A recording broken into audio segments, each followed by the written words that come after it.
Bago tayo mag-umpisa mga chong, pag-like muna na itong video dahil malaking tulong na yan sa ating munting channel. Well, dahil sa pagbityo bilang head coach ng Gilas Pilipinas na itong si Coach Reyes ay pinag-iisipan naman ngayon ng mabuti ng Sama ng Basketball ng Pilipinas o SBP kung sino ang kukunin na kapalit na head coach ng Gilas Pilipinas. Well, ayon pa sa report, isa sa gustong kunin ng mga fans na maging pamalit ni Coach Reyes ay itong si Brian Gurjan, pero mukhang malabo itong mangyari sa ngayon dahil ang priority ni Coach Brian ay ang Australian national team at preparation sa Paris Olympics.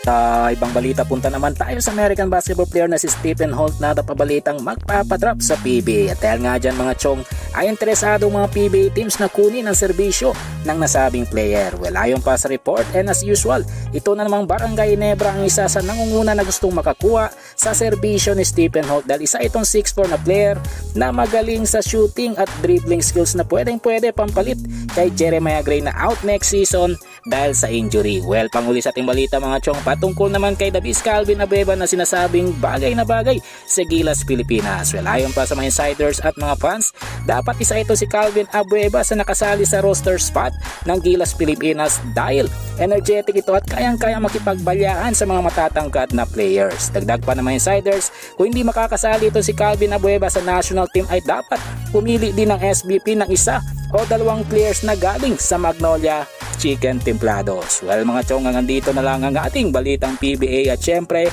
huwag kalimutan mag-subscribe at i-like itong video bilang pagsuporta. So this is Channel B once again. I'm out.